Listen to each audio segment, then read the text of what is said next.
Good morning. आप लोगों का स्वागत है लाइव ऑनलाइन क्लासेज में। आज की सेशन में आपको 1 से लेकर 45 क्वेश्चन तक आपको पिछले क्लास में करा दी गई है और आज की सेशन में आपको 46 से क्वेश्चन नंबर 46 से कराई जाएगी और ये आपका बायोलॉजी ऑल कॉम्पिटिटिव एग्ज़ाम के लिए रहेगा। ठीक है, तो आपको जल्द से जल्द इसको क्या करना होगा, आपको पूरा वीडियो देखना होगा और एक लाइक करना होगा। इस सेशन को ज़्यादा से ज़्यादा शेयर करना होगा।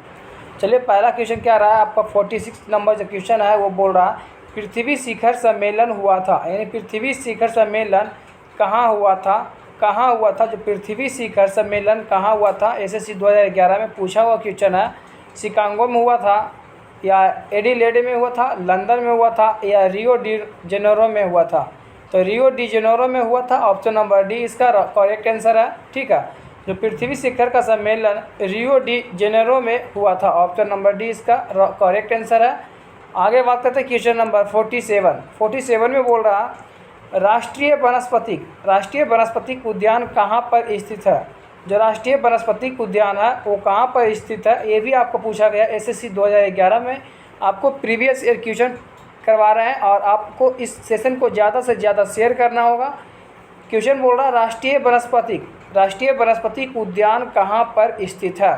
तो आपको दोस्तों इसका राइट आंसर हो जाएगा लखनऊ में स्थित है। कहाँ है, आपको लखनऊ में स्थित है। ठीक है, लखनऊ में वनस्पति उद्यान कहाँ पर स्थित है, तो लखनऊ में है। ऑप्शन नंबर सी इसका करेक्ट आंसर है।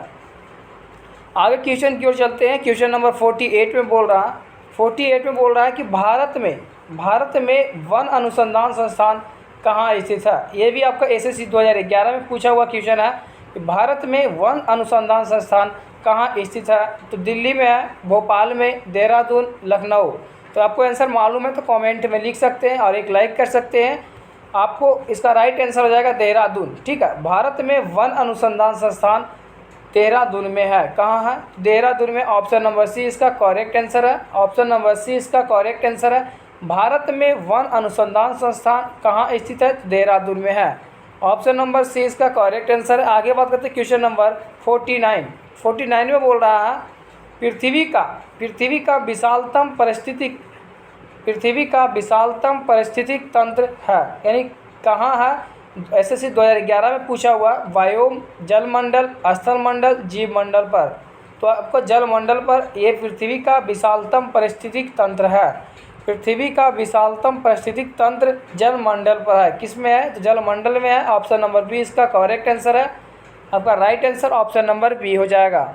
आगे बात करते हैं क्वेश्चन नंबर 50 में बोल रहा है आपका निम्नलिखित में से कौन कृत्रिम पारिस्थितिकी तंत्र है। निम्नलिखित में से कौन सा कृत्रिम, एक प्राकृतिक होता है जो भगवान के द्वारा बनाई जाती है, कृत्रिम है जो मानव के द्वारा पारिस्थितिकी तंत्र है। जो यूपीपीसीएस में पूछा हुआ क्वेश्चन है। तो धान के खेत में या वन में, घास का मैदान के या झील में। तो आपका राइट आंसर हो जाएगा धान के खेत में। निम्नलिखित में कौन कृत्रिम पारिस्थितिक तंत्र है। धान का खेत है जो प्राकृतिक नहीं बल्कि कृत्रिम पारिस्थितिकी तंत्र है। ऑप्शन नंबर ए इसका राइट आंसर हो जाएगा। ऑप्शन नंबर ए इसका करेक्ट आंसर है। आगे बात करते हैं क्वेश्चन नंबर 51 में बोल रहा रेड डाटा बुक में किसका विवरण दिया गया है। रेड डाटा बुक में किसका विवरण दिया गया है, एसएससी 2015 में पूछा हुआ क्वेश्चन है।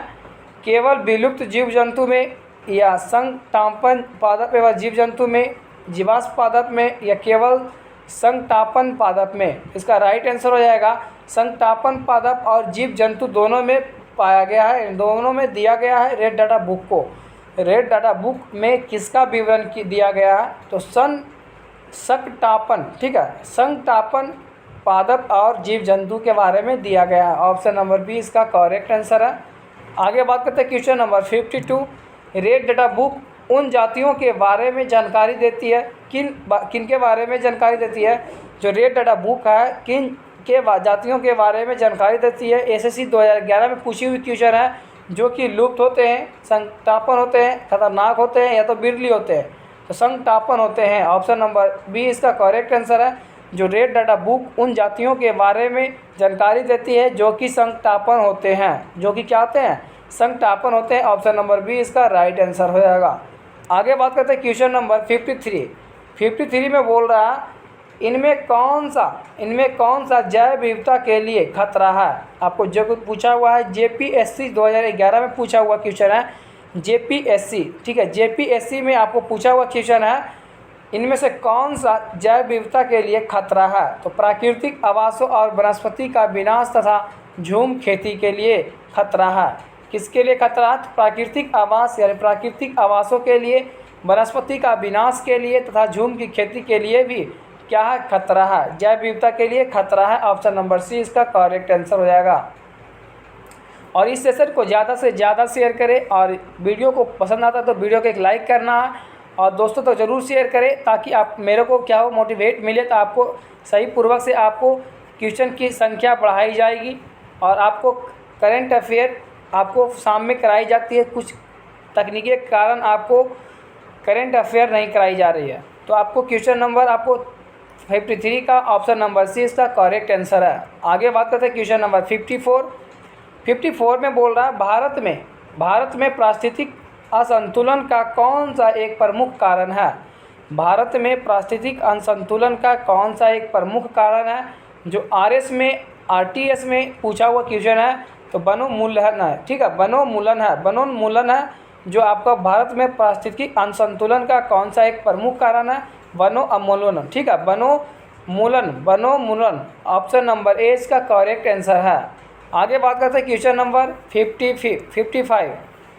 ताल पारिस्थितिकी तंत्र का स्थिरता निर्भर करती है, यानी किस पर निर्भर करती है? जो ताल है पारिस्थितिकी, ठीक है, पारिस्थितिक तंत्र का स्थिरता किस पर निर्भर करती है? तो आपको उत्पादक और उत्पादभोक्ता के पर निर्भर करती है, उत्पादकों और उत्पादकों पर निर्भर करती है। ऑप्शन नंबर डी इसका करेक्ट आंसर है।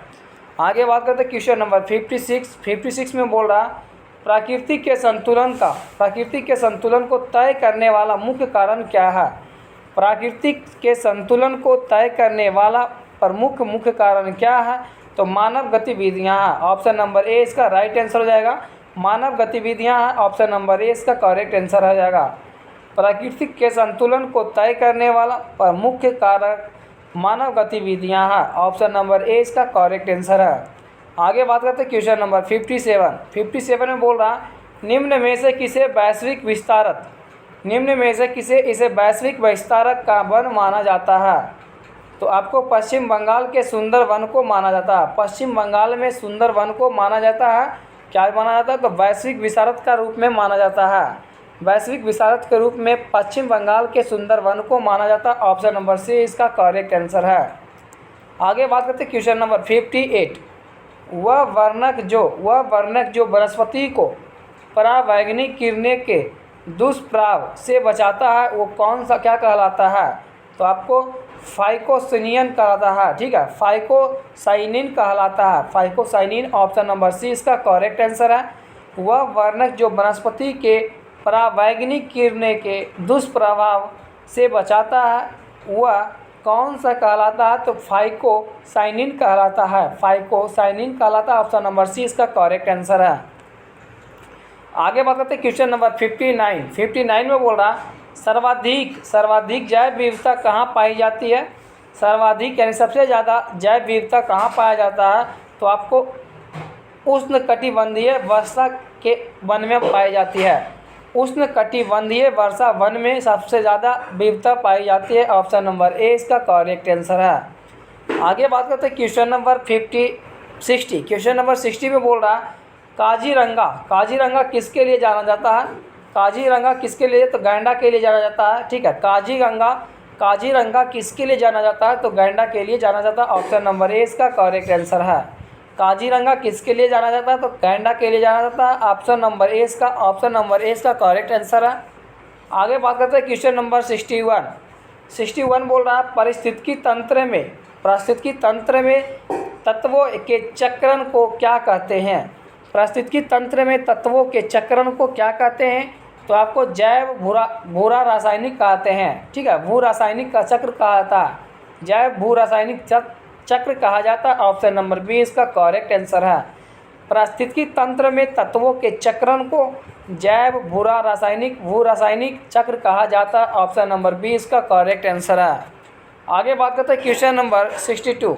चिपको आंदोलन मुख्य रूप से किसके विरुद्ध था, किसके लिए विरुद्ध था? तो वन जो काटने वाला था, जो जितने पेड़ पौधे हैं वो कटाई को रोकने के लिए चिपको आंदोलन का मुख्य रूप से आपको विरुद्ध किया गया था। तो ऑप्शन नंबर सी हो जाएगा, वन कटाई के लिए। किसके लिए हो जाएगा? वन कटाई के लिए। ऑप्शन नंबर सी इसका करेक्ट आंसर है। आपका 63 क्वेश्चन बोल रहा है कि ई कॉमार्क उन भारतीय उत्पादों को दिया जाता है जो कि पर्यावरण के प्रति मैत्रीपूर्ण होते हैं। क्या होते हैं? मैत्रीपूर्ण हो जाता है। इको मार्क उन भारतीय उत्पादों को दिया जाता है जो कि पर्यावरण के प्रति मैत्रीपूर्ण हो जाते हैं। ऑप्शन नंबर सी इसका करेक्ट आंसर है। आगे क्वेश्चन की ओर बात करते हैं। क्वेश्चन नंबर 64 बोल रहा है वातावरण में ग्रीन हाउस गैसों से बढ़ते बाउल के कारण निम्नलिखित प्रभावित हुए हैं। वो सिवाय क्या कहलाते हैं? ऑक्सीजन का निषेचन प्रभाव कहलाते हैं। ठीक है, ऑक्सीजन निषेचन का प्रभाव होता है। ऑप्शन नंबर सी इसका करेक्ट आंसर है। वातावरण में ग्रीन हाउस गैसों के बढ़ते बाउल के कारण निम्नलिखित प्रभावित हुए हैं सिवाय ऑक्सीजन निषेच के कारण। ठीक है, सिवाय किसके कारण? ऑक्सीजन निषेच के कारण आपको ये वातावरण में ग्रीन हाउस गैसों से बढ़ते बाउल का निम्नलिखित प्रभावित हुए थे। ऑप्शन नंबर सी इसका करेक्ट आंसर है। आगे बात करते हैं क्वेश्चन नंबर 65। ऑप्शन नंबर 65 बोल रहा है ओजोन इतनी सांद्रता पर गंभीर फुफंसीय सिर्फ उत्पन्न करके मानव स्वास्थ्य प्रभावित करता है। जो ओजोन इतनी सांद्रता पर गंभीर फुफसीय सोप उत्पन्न करने के मानव स्वास्थ्य को प्रभावित करता है वो कितने ppm में कहता है? तो 9.0 ppm पर प्रभावित करता है। ऑप्शन नंबर डी इसका राइट आंसर हो जाएगा। और आपको इस सेशन को ज़्यादा से ज़्यादा शेयर करना होगा। आपको इतना ही तक 65 क्वेश्चन आपको करा दी गए हैं। उसके बाद आपको नेक्स्ट सेशन में कराया जाएगा। और इस चैनल को सब्सक्राइब कर ले, बेल आइकन को प्रेस कर ले और दोस्तों तक इस वीडियो को ज़्यादा से ज़्यादा शेयर करें। जय हिंद, जय भारत। फिर मिलेंगे आपको नेक्स्ट वीडियो में।